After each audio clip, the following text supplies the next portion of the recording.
और मैं आपको याद दिलाना चाहता हूं, जब हम गांव में रहते थे तो जब गांव में प्रधानी के चुनाव होते थे, याद करो, तो जो पैसे वाले लोग हैं जिनके पास वोट नहीं होती थी, वो क्या करते थे, वो चुनाव से 2-1 दिन पहले रात के अंधेरे में आके अपनी जेब में थैला लेके आते थे, झोला लेके आते थे और लोगों से कहते थे पैसा ले लो, हमें वोट दे दो। होता था नहीं होता था?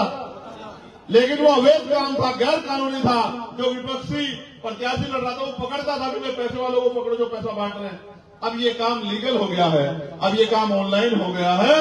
अब सीधा पैसा दो और वोट लो। बताओ ये वोट की खरीदारी है या नहीं है? बताओ बताओ, खरीदारी है या नहीं है? बताओ। और बताओ, बाबा साहब के बच्चे क्या वोट बेचेंगे अपना?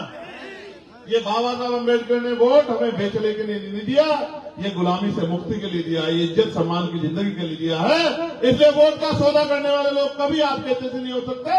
वो बाबा साहब का नाम इसलिए लेते हैं कि आपकी भावनाएं बाबा साहब के साथ जुड़ी हैं, वरना बाबा साहब का सम्मान कितना अन्य पार्टियों ने किया और कितना आज की पार्टी कर रहे हैं, ये आप और मैं सब जानते हैं। क्योंकि बाबा साहब का सम्मान उनका नारा लगाने से नहीं होता, बाबा साहब का सम्मान उनके विचार पे चलने से होता है, उनके विचार को आगे बढ़ाने से होता है। रही तीसरी पार्टी, अब उसको मैं क्या कहूं, वो तो इतने बुरे हाल में है कि उसके ऊपर कुछ कह के तो समय खराब करना है, इसलिए मैं उस पर समय नहीं खराब करना चाहता।